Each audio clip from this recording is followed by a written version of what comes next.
Hello! Ayan na naman ang inyong kabalen. Magandang umaga.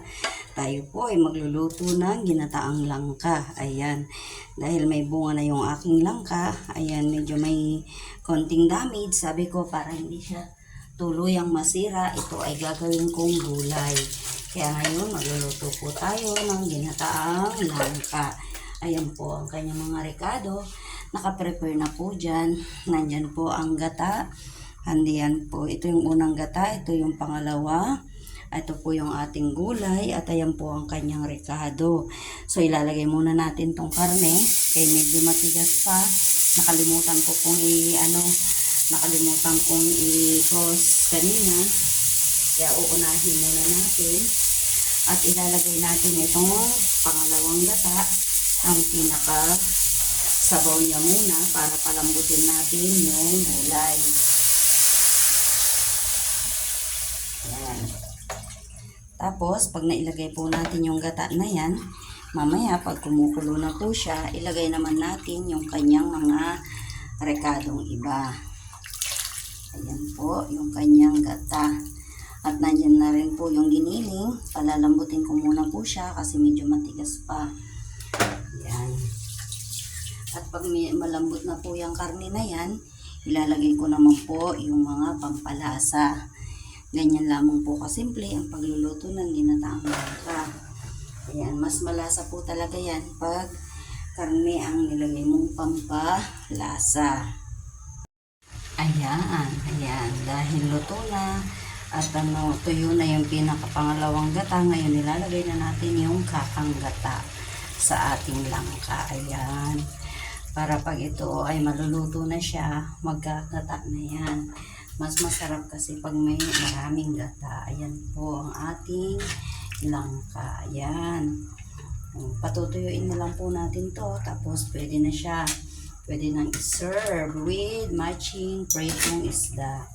So magpiprito rin po tayo ng isda para magkatandem yung ating ulam. Ayan. Ganyan lang po ako magluto. Napakadali, napakasimple.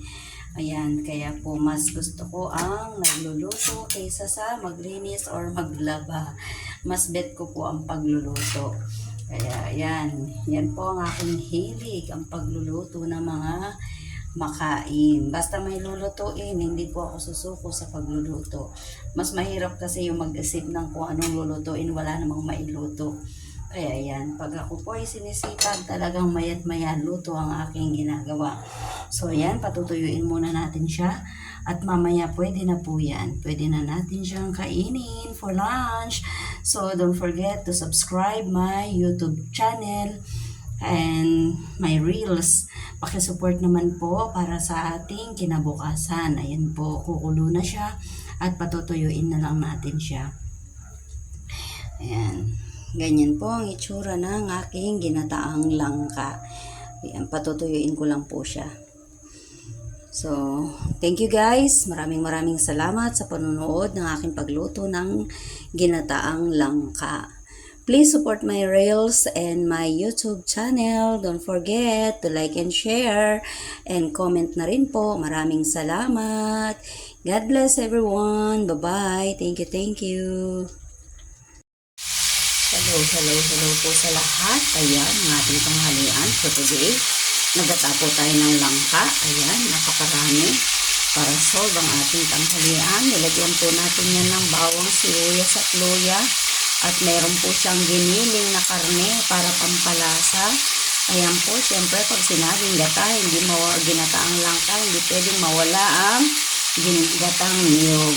Ayan po, piniga ko lang po siya at hinalo ko dyan. Ayan po. Mekos-mekos lang natin ang ating tanghalian. Ayan. Medyo may sabaw pa pero patutuyuin ko yan para lalabas yung kanyang pagmamantika. So, ayan po. At tinernuhan ko lamang po siya ng pritong isda. Ayan. Para tandem yung ating ulam for lunch. Ayan. Napakasarap po nito. At nilagyan ko lang po siya ng sili para may konting sipa. Ayan. So, paano po? Samahan niyo po kami sa aming tanghalian ngayon. Ayan po ang ating gulay na napakasustansya. At ayan, kita niyo naman po, fresh na fresh. Tanim ko po yan. So don't forget to watch and share. Pag-support na rin po ang aking YouTube channel. Pakidalaw na rin po. Please like and share at mag-comment na rin po kayo. Maraming salamat. God bless and thank you. Bye-bye. Lunchtime.